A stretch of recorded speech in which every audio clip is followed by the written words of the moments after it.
Hello，大家好，大家这个星期过得好吗？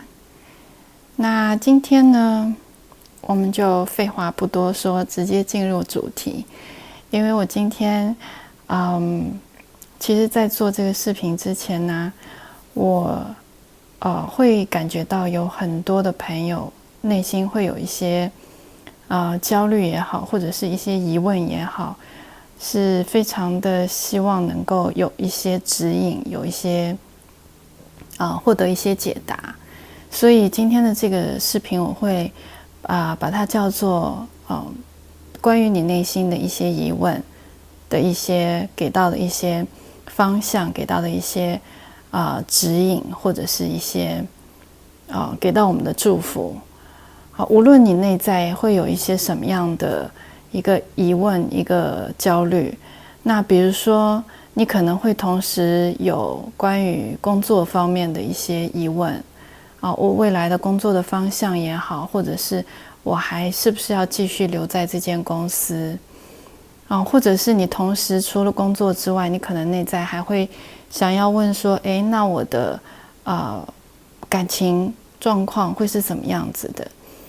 那无论你内在有几个问题想要问都没有关系。那你可以比如说同时的2个问题选择同一组牌去听，也可以你选择不同的牌组去分别对应到你的每一个问题。好，那所以我还是会邀请大家就是先静下心来，去内心默默的去感受你自己的问题，然后去连接这3组牌，看一看哪一组牌里面有你需要听到的答案。好，那这3组牌分别是1、2、3，用你的直觉去选择它们。那选好的朋友可以下拉到下面的评论区，那边有时间节点。那没有选好的朋友可以在这边暂停。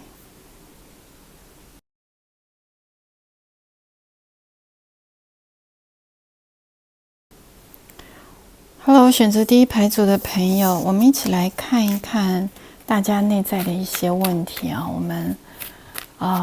会去连接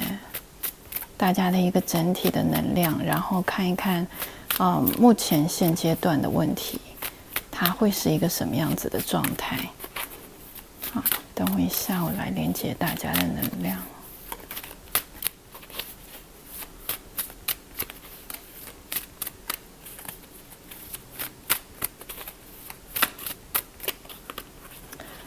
首先我看到大家的一个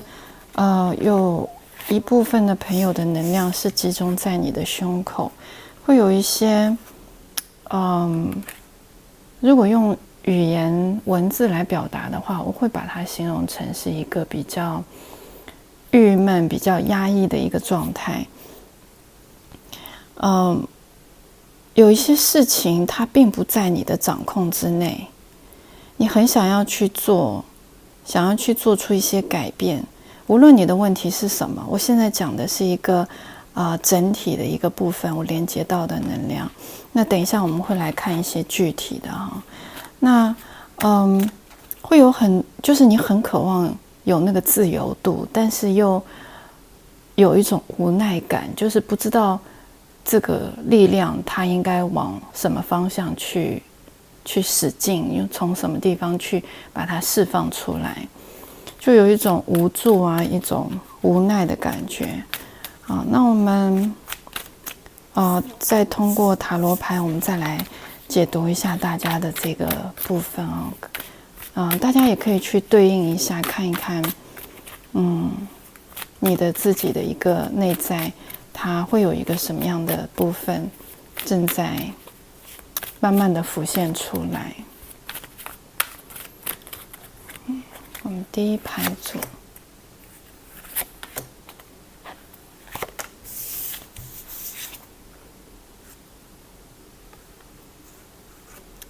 The Hermit, The World, King of Swords。OK， 那从塔罗的角度，它其实是给了我们一个验证我会看到大家的一个整体的部分是会有一些有点像那个英雄没有用武之地，会有一些话语，会有一些想法，你很想要去表达出来，很想要去释放出来，但是好像就是不知道应该往哪里去，那个方向在哪里，哪里才是你的能够展现真实的自己的一个舞台。那如果说我们看一下啊，如果说你的问题，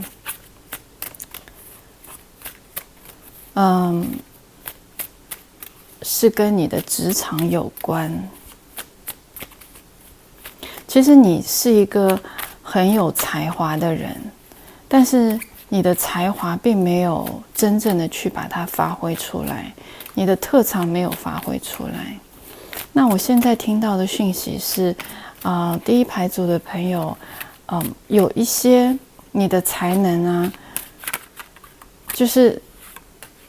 你的行业里面，他根本就没有办法去真正的展现你的才艺、你的特点、你的优点。那所以会有一种，或者甚至是那个才艺是你自己都没有发觉到的。我举个例子，为什么我会这么讲？就是有可能你日常生活当中，你在做一些工作的时候，你很快速的就能够把它完成，但是对于你来讲，你觉得那个是一个很正常的事情，可是其实你并不知道，这个其实是你的一个长处，就是你优于别人的一个点，你会把它当成是一个就是很习惯性的动作。你会觉得那个很正常啊，那不是每个人都是这样子吗？但其实并不是，因为你太过于习惯性的去做这些动作，所以你并不会把它当作是一个比别人要优于别人的这么一个点了。所以会有很多的一个部分是你自己都没有去发现到、发觉到的。好，我们看一看在，从工作的角度来看，我们第一排组的朋友要怎么样去突破，或者是说，要怎么样去帮助你看到，去解答你内在的一些疑问哈。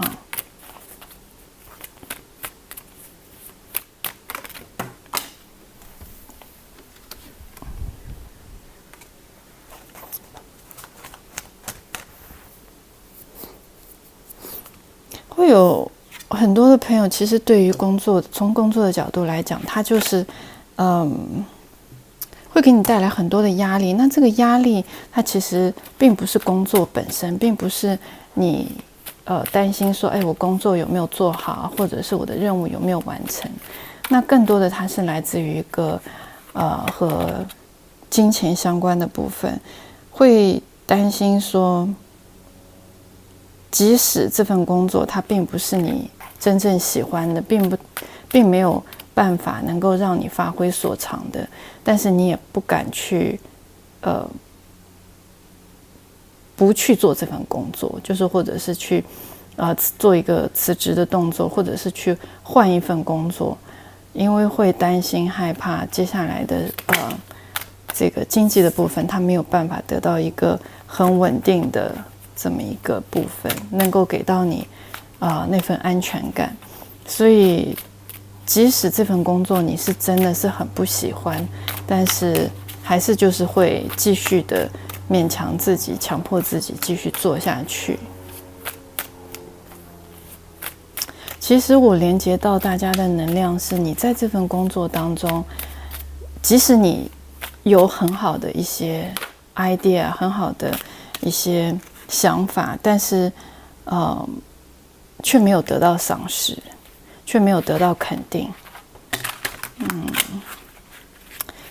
而且我们第一排组的朋友，你会有很多的，就是一个就有点像没有去真正的把自己内在的一些东西去表达出来，没有真正的去做自己吧，应该这么讲。是就是为了符合公司的要求而去做出你可能并不太喜欢的一些就是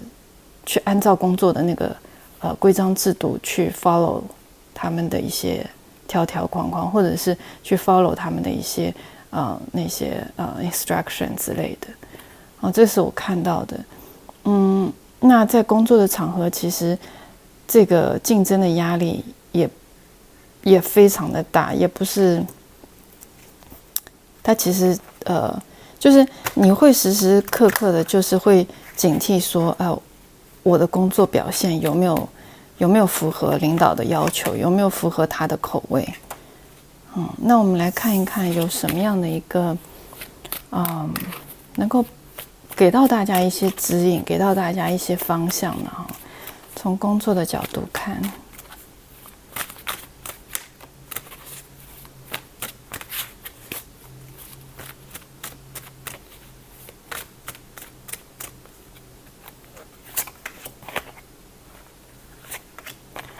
方向和指引。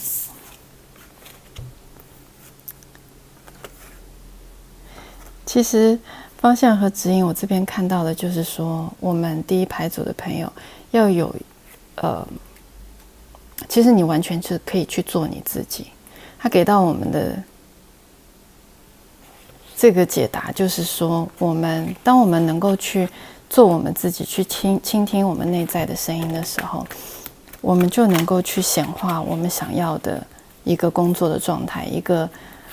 和我们自己内在合一的一个状态。那当你达到这个状态的时候，你其实就是那个胜利者。我们看一下具体我们应该怎么做哈。其实，我看一下我们具体的第一排组的朋友怎么样去达到一个真正的能够做自己。我会看到说，我们第一排组的朋友去看到你自己内在的一个这个情绪的部分，去找到这个情绪的根源，这个来源就是这个没有得到满足的部分，让你自己去获得那份满足感。这个是我听到的。OK，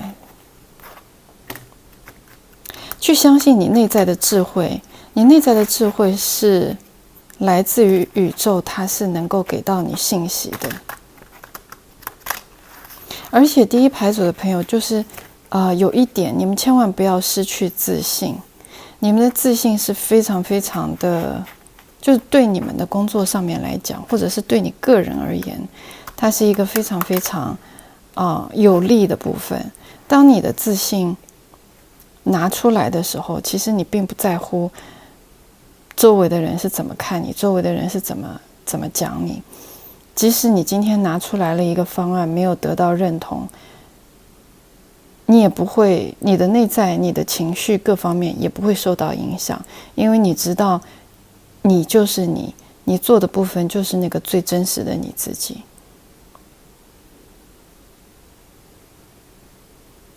对，这个是我接收到的一个信息。那有一些朋友，我听到有朋友问说，要不要换现在目前的这个大环境哈，就是这个工作要不要去做出一些改变啊？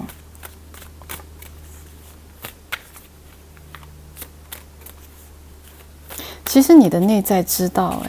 其实你的内在知道你早就已经有了答案了，只是你想要来做一个确认，到底是不是应该做出这个改变，你这个决定到底是不是对的。那我会看到，其实这个决定是对的，你只是需要别人给到你一个很肯定的答案。你早就是想要去做这个改变了，而且这个改变当你做出去之后，你会很开心，你会充满着温暖，充满着阳光，你会觉得幸好我做出了这样的决定，幸好我做出了这样的选择。对，那我现在听到的部分是，如果说你真的是要去做出一些改变的话，宇宙它会建议你先就是骑驴找马，就是先去开始做起来其他的一份工作，然后再慢慢的去做出这就是完全的改变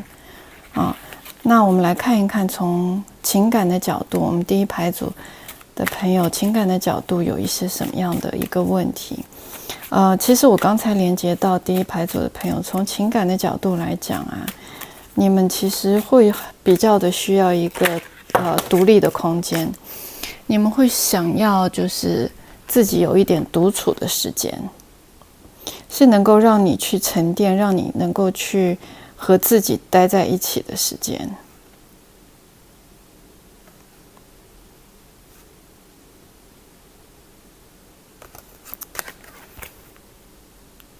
有一些问题是你需要去独自面对、独自思考的。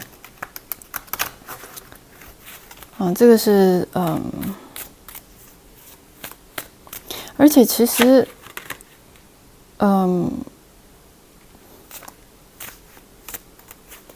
看一看哦，有一些朋友是单身哈，单身的朋友。其实你并没有很着急的想要去寻找另一半，你并没有很着急想要找另外一半。那这个，你的内在其实是很向往自由的，你会觉得一个人自由自在的，其实是一个很不错的一个感觉，并没有想要很快的进入到一段关系当中。而且你内在其实，会有那么一个角落是一个记忆库，会储存过往的一些经历的部分。那这个记忆库，可能都已经布满灰尘了，你都没有去，就没有人可以去触碰到那个地方。那我们看一看，从情感的角度来看，我们的问题会是一个什么样子的啊？会有什么样的问题？第一排组的朋友，会有一些朋友或者家里人会催促你，你要不要去找另外一半，或者是你是不是应该去找寻另外一半？是时候了。老大不小了，是应该去进入到人生的下一个阶段。会有人给你介绍另外一半，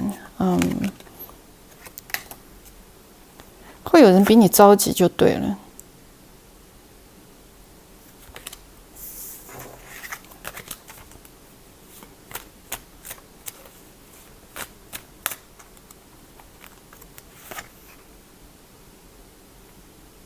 然后啊，就是你周围的人，他们会觉得你，就是心还没有定下来，心还没有完全的，沉淀下来，就是还是一个像小朋友一样，就是到处玩来玩去，就好像一点都不在乎自己的人生大事的这样子的一个态度。所以周围的人他其实会比你更加的着急。那你的内在会有一些什么样的感觉啊？我们第一排组的朋友对于别人、周围人的这些讲法，你会有一个什么样的感觉？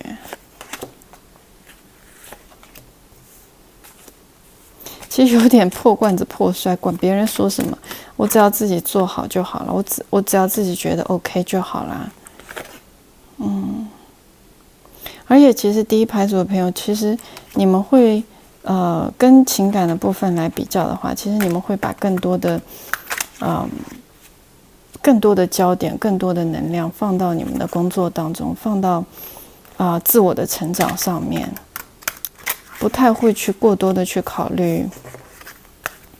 另外一半的这样子的一个课题。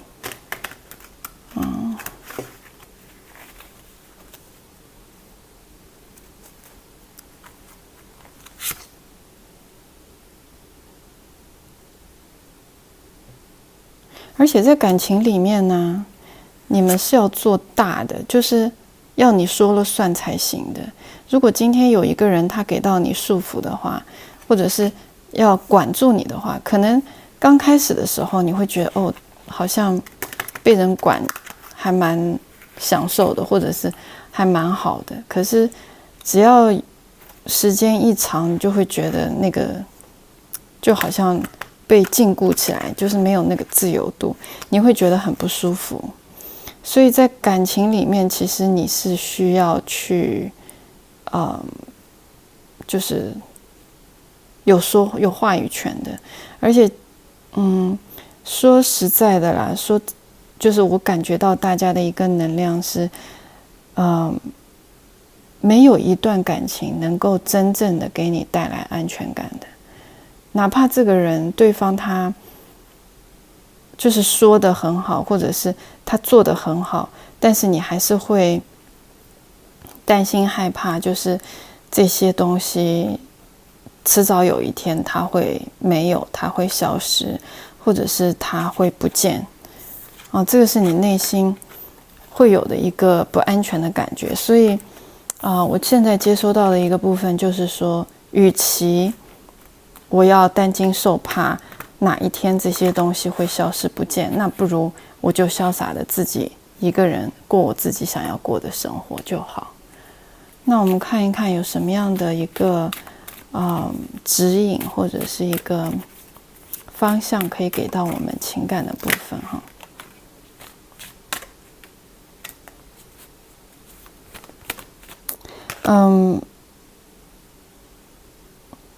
那我这边听到说，其实很多的东西是我们自己给到自己的一个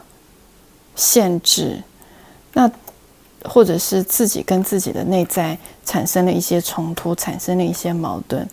要去做到一个平衡点，让我们去倾听内在的声音，看一看是什么部分让我们觉得这么的没有安全感，让我们感觉到我们是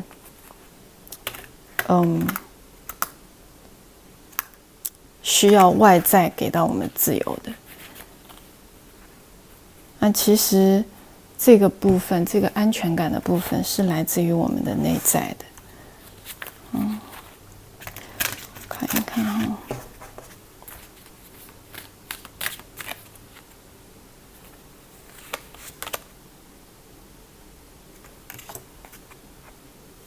对，我连接到第一排组的朋友，还有一些恐惧感在里面。那这个恐惧感是来自于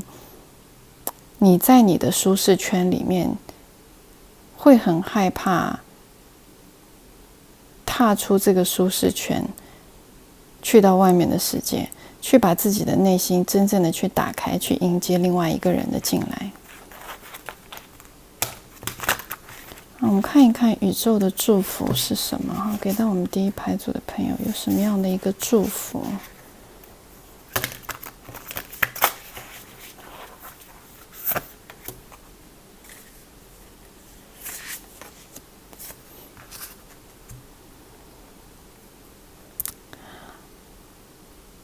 宇宙说，不管你之前遇到了什么样的关系，在工作场合的人际关系也好，在情感当中遇到的另外一半也好，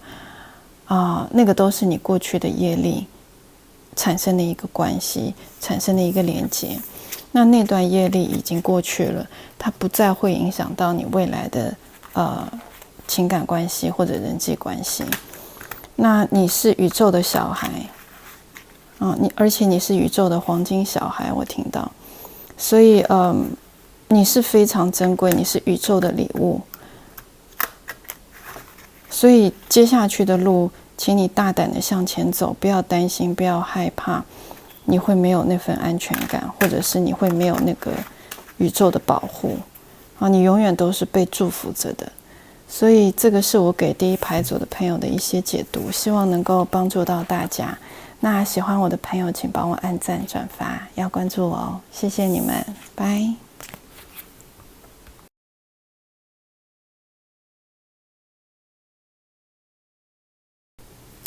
Hello， 选择第二排组的朋友，你们好。我们先来看一看大家的一个整体的能量，然后我们再分别来看给到我们的建议是什么。那给我点时间，我去连接大家的能量哈。我会感觉到第二排组的朋友，会有很多的一个着急的部分，就是会觉得，为什么还没有轮到我？我已经努力了那么久，我已经坚持了这么久，什么时候才能够看到一些成果啊，或者是才能够达到我想要的那个目标？对，我会看到第二排组的朋友，你们坚持了很久，但是好像总是，想要的部分，他还是迟迟的没有让你们看到或者得到。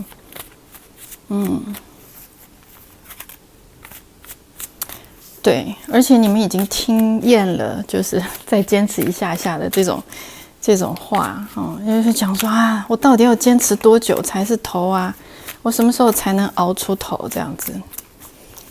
OK， 我们来看一看从塔罗牌的角度，我们看看我们第二排组的一个整体的哈，我们来验证一下整体的部分。第二排组。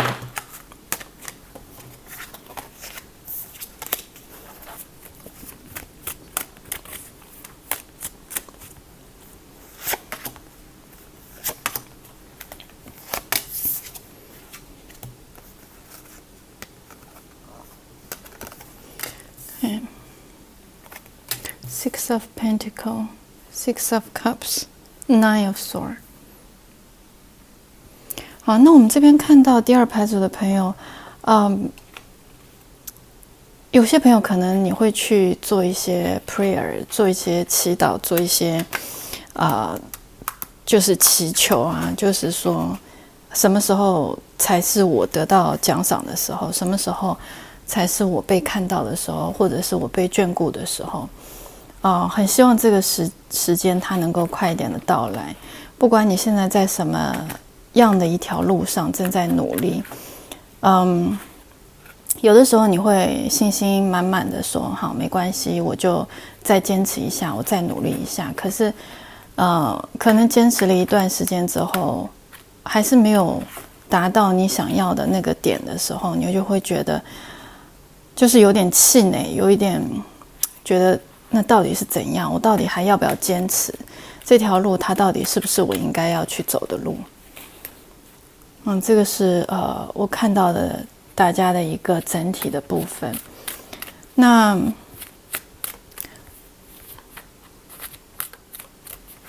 从工作的角度来看，哈，我们第二排组的朋友，工作的角度，你会，其实你大部分的第二排组的朋友，其实你是有一份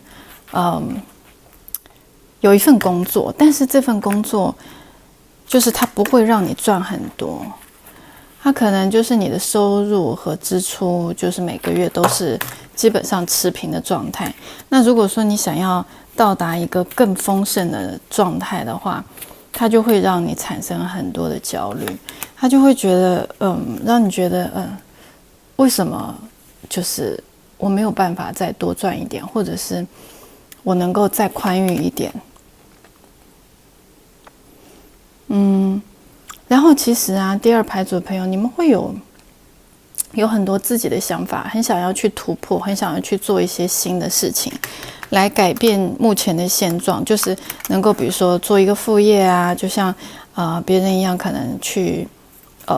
比如说开一个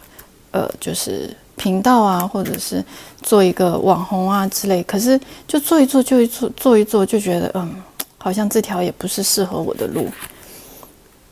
然后其实第二排组的朋友，你们的机会其实是不少的，你们的想法其实也很多，就是 idea 会有很多，但是总是觉得坚持对于你们来讲，它是一个比较大的课题。然后还有一些，还有一个课题的部分是，就是要跨出自己的舒适圈这个部分。我打个比方，为什么我会这么说？因为我看到有些朋友他，你会就是比如说人家就是你有一个想法那个想法跑出来的时候，你就会开始列举很多很多的就是条件啊，或者是不可能做到的事情啊，或者是你会开始去想说，已经在做这个频道的类似的标题的人已经很多很多了，那我现在再开始会不会太晚？或者已经卖这个产品的人已经很多很多了，我现在才开始，那我好像也不是很适合的时机。就会有很多的自我否定，然后就开始犹豫了，之后就可能没有办法真正的就是长久的坚持下去。那这个是我看到的关于一个在事业的部分，不管你是做自由职业也好，或者是做其他的一些部分，其实我会觉得长久的工作，就是工作你是有，就是但是那份工作它没有办法很好的去满足你满足你的这些生活各方面的一些需求，所以你很想要去有一个突破，但是这个突破对于第二牌组的朋友来讲，它其实是会困扰你，因为你会觉得没有那个很明确的一个方向感，总觉得做这个做好像也不太对，好像做那个好像也不是很适合你，或者是时机不对就对了。这个是我看到的部分，也是我们主要的一个困难点吧。那我们来看一看有什么样的一个建议给到我们第二牌组的朋友。对你们的一些就是收入也好，或者是获得也好，都是有点那种不然就是小打小闹的，就是没有那种很大笔的进账或者大笔的收入，就是每个月到月底的时候基本上就是归零然后就是要讲到有积蓄的部分，其实几乎是不太可能我们来看一看有什么样的一些建议给到第二牌组的朋友。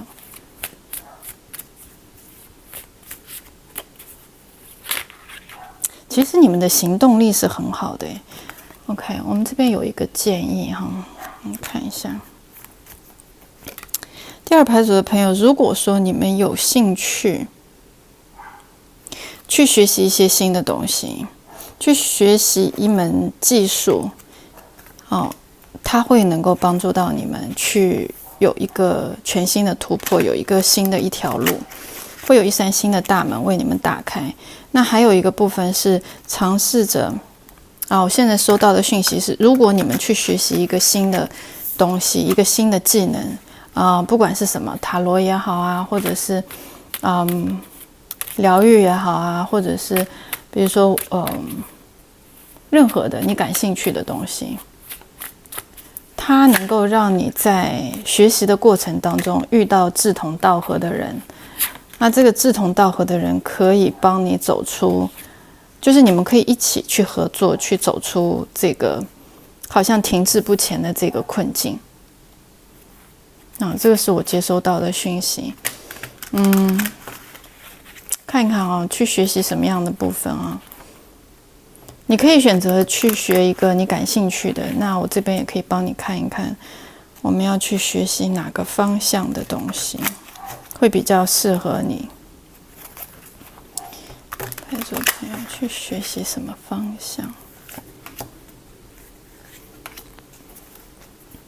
去学疗愈，学疗愈会很适合你。学疗愈，不然如果不是学习疗愈的部分你可以选择去学一个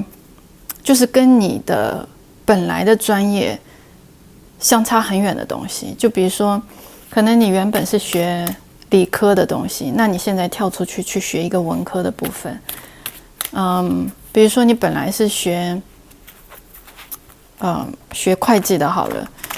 那你现在可能跑去学一个心理学就是需要去跟你原本的东西是需要有一定距离的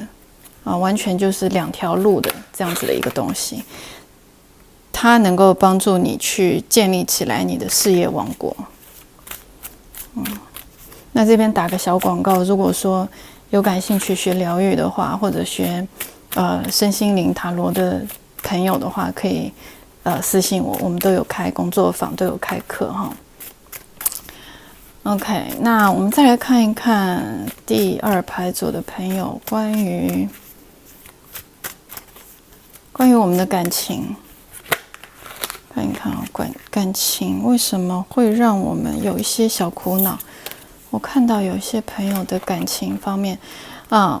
有一些朋友的感情呢，就是你们会觉得有一个人。其实你们内心会有一个对象，是某一些不是所有第2排组的。我这边连接到一些朋友，你们会内心有那么一个对象，然后而且这个人他对你很好，他对你非常好，但是你们好像一直以来就没有突破，就是那个中间那个薄薄的那一张纸，就是没有去说破它，然后你也不敢去把它说破，因为如果说破会害怕，连朋友也做不成。但是就是一直保持着这样子的一个有一点不清不楚，有一点暧昧的关系，就没有完全的去把这层关系给讲破。那有的时候你会觉得，是我误会了吗？有的时候会觉得，可能他真的是对我还蛮好的，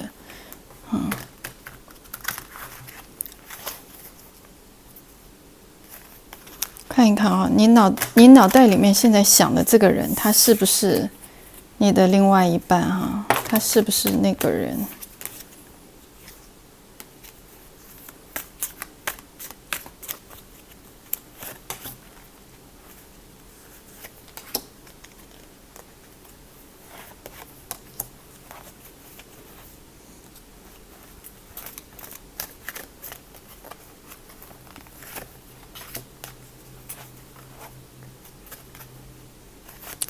这个人呢，他会给你一种安全感，他会给你一种安全感，不管是在就是当你遇到困难的时候你找他给你意见，他会给到你意见，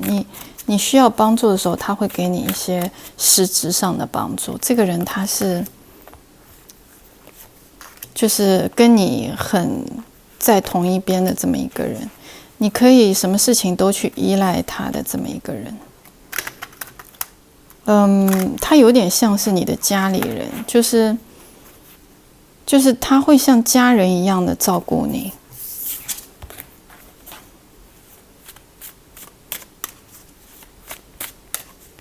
你们之间的问题是什么？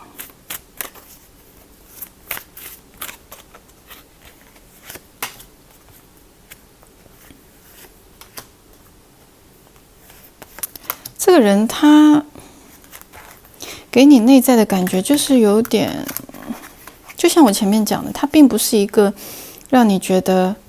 很肯定，就是100%肯定说，只要说出来就能够在一起的。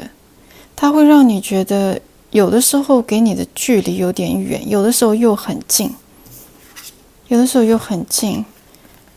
然后你会觉得这会不会是一场梦？这是我听到的一个信息，会不会是一场梦？就是它会不会是就是像那个雨后彩虹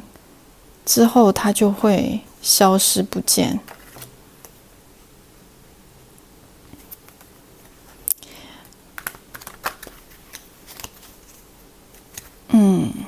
然后我还听到一个讯息是针对于另外一个第2排组的朋友，这个人他跟你有一定的年龄差度会有一定的年龄差，他即使不是实质上的一个年龄的差距的部分这个人他内心是很成熟的，然后你在他面前不是那种什么话都敢讲的，更多的是听他的话。他比如说今天让你等他一下，那你就真的就是等他，就是守着手机就等待，然后就是乖乖的在那里，就是等待他的这么一个状态，就是你不太敢去打扰他，或者是不太敢去把心里的话直接说给他听，就是把你的那些脾气啊，或者是情绪的部分去讲给他听。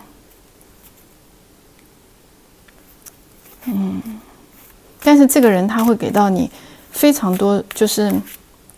实质上的帮助。就比如说金钱，你遇到困难了，他就会拿钱给你；或者是今天你真的是有一些想不通的事情，那也他会给到你帮助。但是如果说要去跟他讨论情绪的部分，就比较的难。而且，我看一看哦，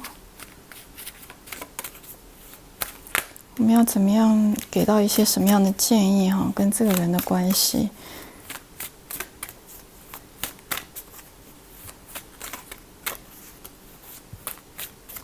这个人而且很忙他平时好像是很忙的一个人，有点风风火火。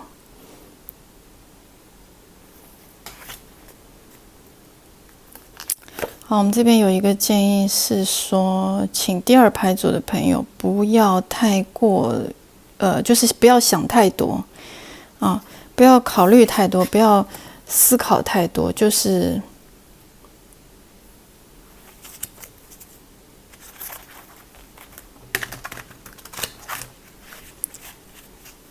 对，有的时候是你自己想的太多了。有的东西它并不是跟你想的一样。有时候要尝试着去大胆的说出来，去大胆的表达出来，尤其把你的情绪的部分，把你的真实的想法去讲出来，让对方知道，对方才能够明白你的想法。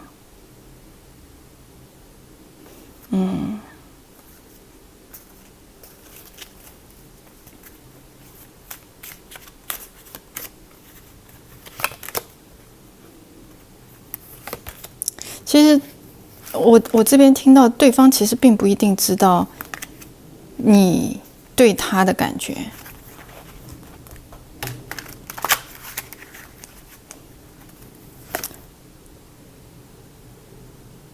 有可能他真的是把你当作家人在照顾，或者当最好的朋友在交往这样子，所以你会需要去把自己的一些真实的想法去表达出来。你会释怀很多，这是我听到的，就是不会自己去整天胡思乱想，他到底怎么想的？他到底对我是什么样的感觉？你不妨就直接去把它说破了，你就会不会就是一直自己在那里纠结半天。好，我们来看一看宇宙给到第二牌组的祝福是什么。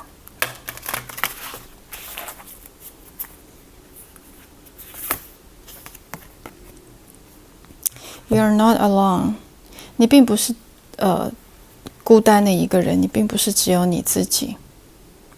你有7个 Star Sisters， 你有很多的，这边虽然写7个哈，但是其实我看到的不止7个，围绕在你们的周围。有非常非常非常多的指导灵灵性团队围绕着你们第二牌组的朋友，所以你其实并不孤单。你哪怕就像我刚刚前面讲，就是在这条路上，在工作的过程当中，你可能暂时是没有什么样的突破，可是当你去学了一个新的技术或者是新的工具的时候，你会遇到很多跟你志同道合的人，你的soul family 就会跟他们有连结，所以你也不会觉得你是一个单打独斗在这条路上奋斗的人。对，所以这个是我给到第二牌组的一些建议，希望能够帮助到大家。那喜欢我的朋友，请帮我按赞、转发，要关注我哦，谢谢你们，拜。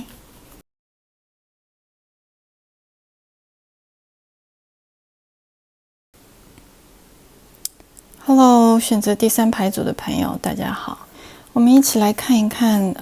大家的一个整体能量，看一看我们正在面临一些什么样的问题啊？那给我点时间，我来连接大家的一个能量。Okay. OK， 我现在看到第三排组的朋友的一个主要的部分，一个整体的部分是关于我们的压力。其实我感觉到大家的一个部分是在日常的生活当中，就是在很忙碌的工作啊，就是学习生活当中，你好像就是少了一些能够信得过、能够依赖的人，能够依靠的人来帮你去分担内心的压力。其实你会，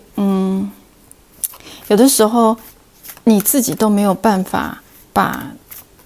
承受的这个压力讲出去，让别人知道。但是别人会误解你，觉得你是没有压力的人，觉得你每天都过得很轻松、很愉快。但是其实，有没有压力这件事情，真的是只有你自己知道。你背负了很多，可是，却常常会被别人误解。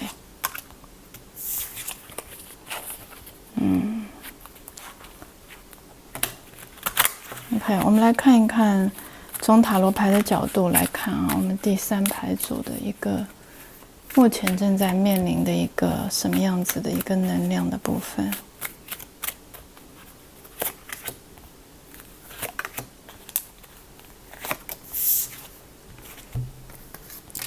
The Emperor, King of Cups, Two of Swords。像我前面提到的，根据大家的能量来看啊，塔罗牌同样给我们的一些验证。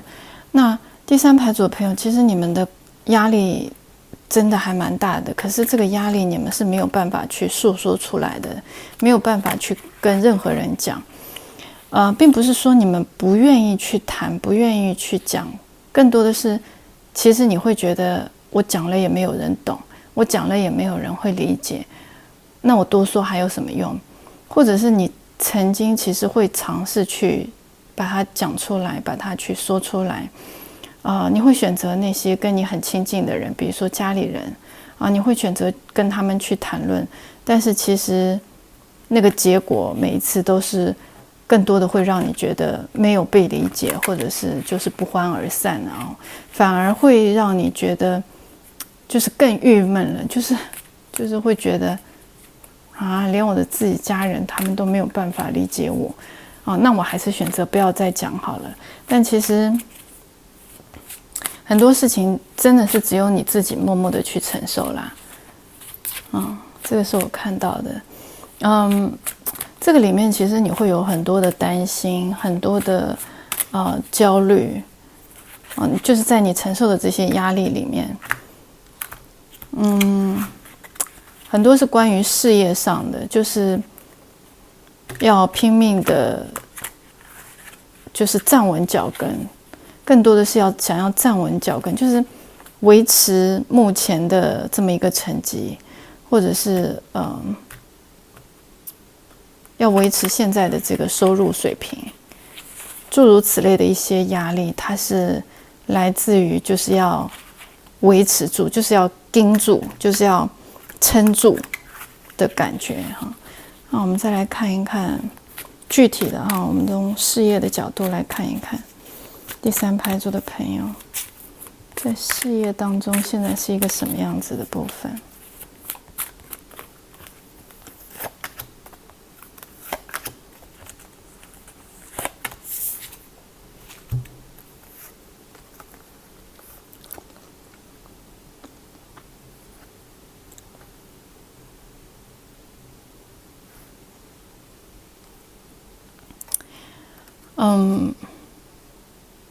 其实我会觉得，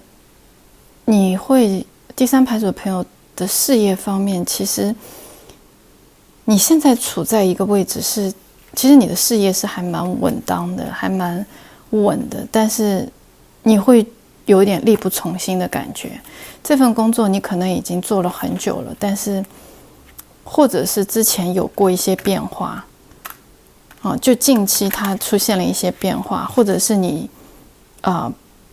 被调到另外的部门，让你开始有点力不从心。但是这个力不从心你不能表现出来，你必须要在别人的眼中，就是在新的部门或者其他同事的眼中，要表现出来你很 OK 的，你没问题的，你是能够胜任的，你是能够去做这份工作的。你没有办法，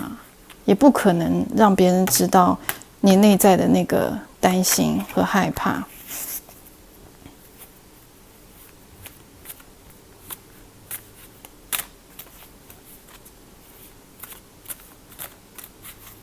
而且在工作当中，你会害怕你工作，比如说出错啊，或者是有一些失误啊，会被别人发现。就是你不允许自己犯错就对了，这是不允许的，所以你才会就是有的时候会承受很大的压力。我们看一看有什么样的建议给到我们啊？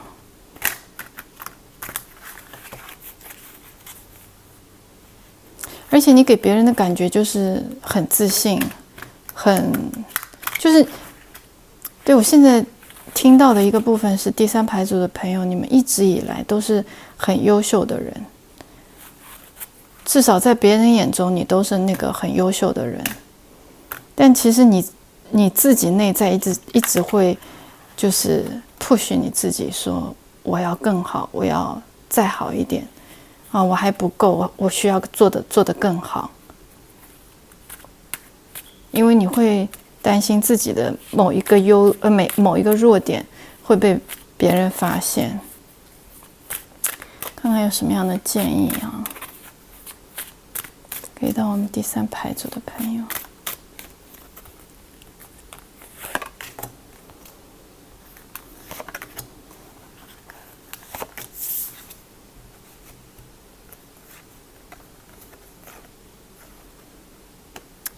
我听到的第一个词就是放松，放轻松。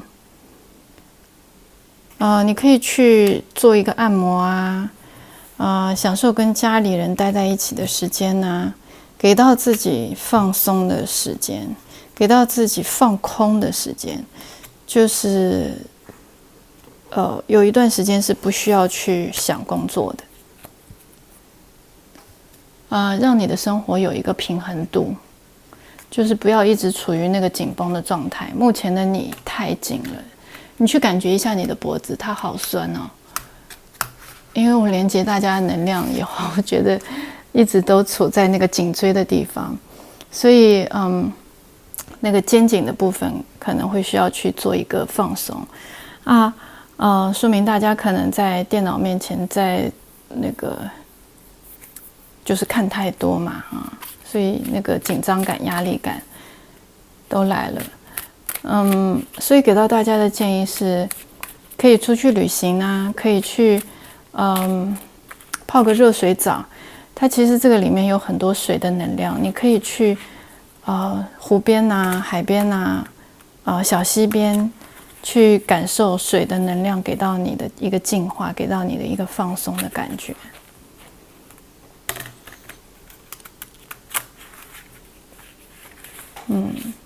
要把你的这个平衡，它不仅仅是我们在那个时间上的平衡就是把我们的生活、把我们的工作达到一个平衡感、一个平衡度。更多的这个平衡是让你的能量场上的一个平衡，去把你的整体的一个能量，去把它做一个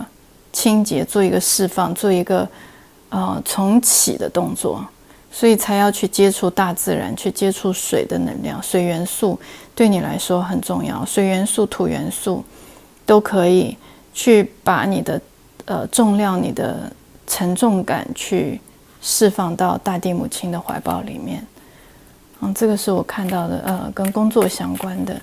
那我们来看一看跟感情的部分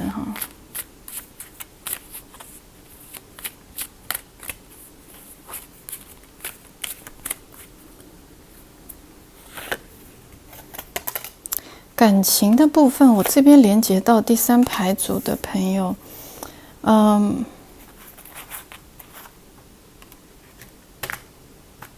其实你有喜欢的人呢，你内心有一个喜欢的人，你可以在评论区跟我讲。但是这个喜欢的人会，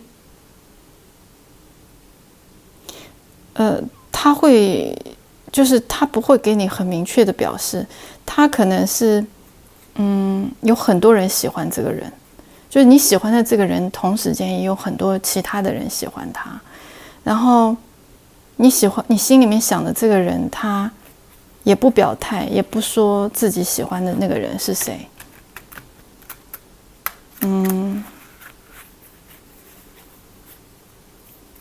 对，这个是其中的一部分，第三排组的朋友哈。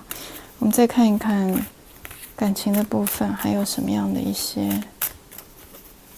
信息要告诉我们。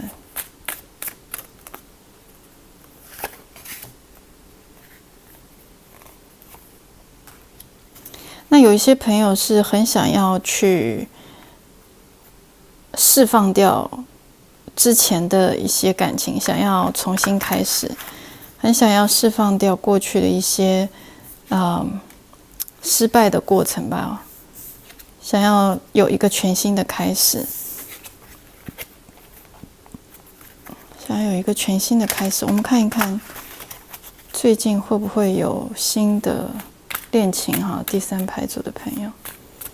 会不会有一个全新的开始？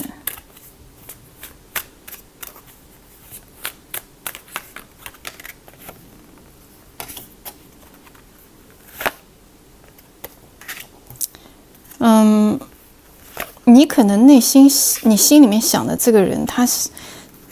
是个万人迷，不然就是钻石王老五，就是很多人去争的抢啊。他是一个很优秀的人，但是这个人他就属于就是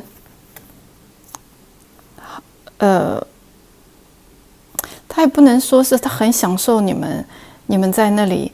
就是很追求我啊，或者是很享受被大家喜欢的那个眼光，但是他这个人就是还没有，其实他自己内在也没有决定好到底要不要安定下来，到底要不要跟某一个人在一起。对他来讲，他自己还没有 ready。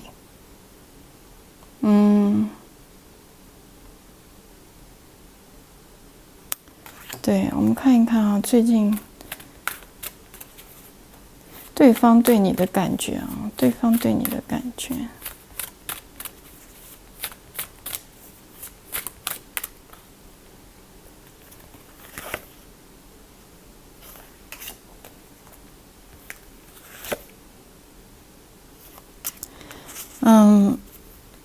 我连接到这个能量，我看一看我要怎么样去把它用语言来形容。有一点像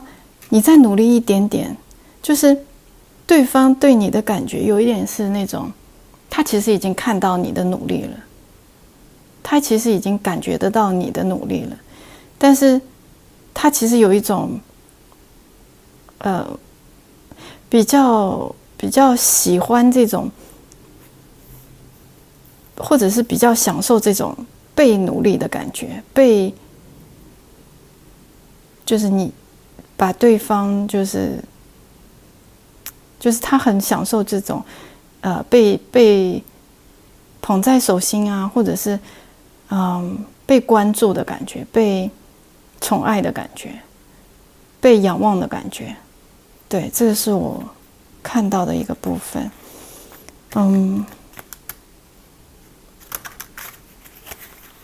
对，他蛮享受这种被仰望的，就被仰望的感觉。对，看一看哈，但他很喜欢被人崇拜，然后被人欣赏。那他对你是什么感觉哈？就你是一个很安全的人，你是一个安全牌，你是一个安全牌，也就是说，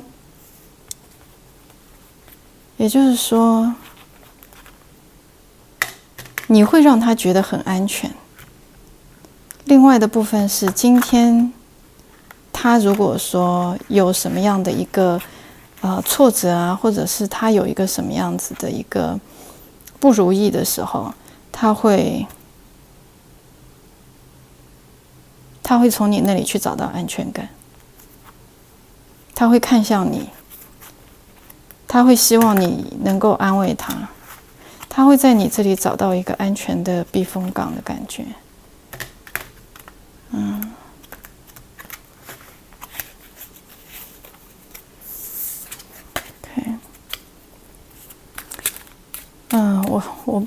我被指引到要看看你们的未来看一看你们的未来。我听到说，就是你喜欢他会比他喜欢你更多一些。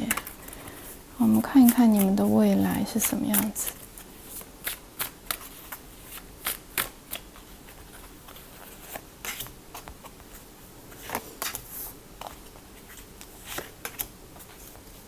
这个人他可能会搅得你，就是不是那种很安心、很踏实的就跟这个人在一起，他会让你觉得患得患失，有的时候会给你一点安全感，有的时候会跟你很亲近、很接近，但有的时候又会让你觉得你们的距离很遥远、遥不可及。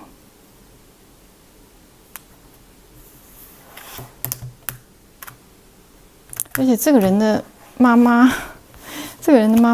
比较的强势，她会管得比较多。这是我听到的讯息。而且这个人他不太愿意被束缚住，他比较的想怎么样就怎么样，所以这个可能也是因为这样子，所以你才会有那种患得患失的感觉。他没有办法给到你很多的安全感。他今天想出门了就出门了，他今天想几点回来就几点回来。OK， 所以我们本来是要来看，就是第三牌组的朋友在情感的部分会有一些什么样的困扰哈。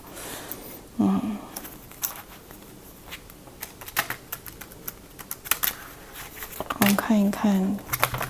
有没有更多的跟情感相关的信息想要给到我们。我一直看到第三牌组的朋友在从情感的角度来讲，不管你是单身也好，还是有伴侣的朋友，你的竞争对手都不少。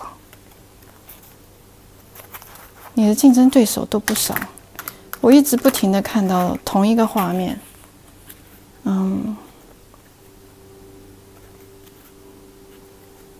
其实你会比较的辛苦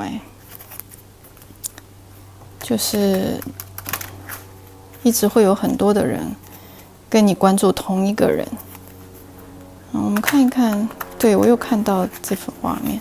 我们看看有什么样的一个给到我们有一些什么样的建议给到我们第三牌组的朋友哈，这样子的一个状态有什么样子的一个建议？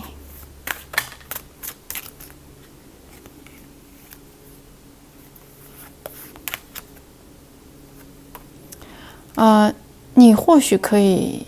就把自己先抽离一下，把自己去抽身出来，去自己做一个旅行也好，或者是远离是非之地，暂时。然后其实这个暂时性的离开，其实是给你自己一个疗愈的机会，去好好的跟自己独处，跟自己相处，去滋养你自己，去好好的爱你自己的这么一个时间，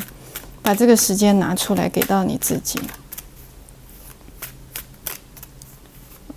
当你抽身出来，再回头去看的话，你会比较清晰这个中间的关系是怎么一回事情。那其实我听到这个里面是你的业力的部分是一个前世的部分跟你心里面想的这个人，你们之间早就有渊源，它并不是现在才开始的。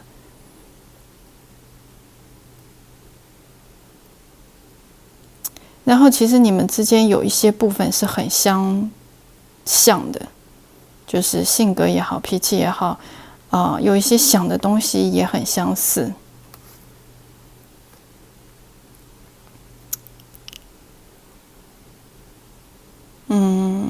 我听到你们之间有一些朋友会是那种硬碰硬的，就是好，你不给我打电话，你不给我发简讯，那好，我也不要给你发，我也不要给你打电话今天你不跟我讲话，那好，我也不要跟你讲话所以我接收到的讯息，给到大家的建议是，去抽离一下，去远离，然后去看到你自己。关键是要去看到你自己，把自己抽身出来，你才能够更清楚、更好的看到你自己。那我们看一看宇宙给到我们的祝福是什么？给到第三牌组的朋友有什么样的一个祝福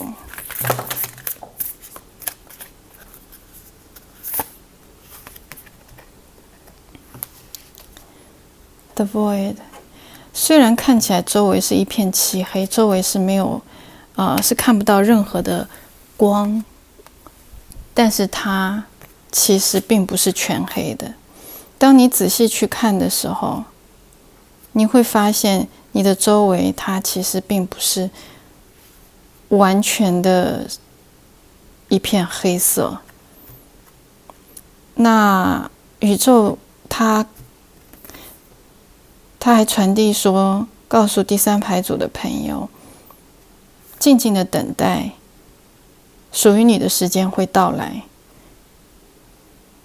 在这个黑暗当中等待，它会让你觉得有一些害怕，有一些茫然，但是你的等待是值得的。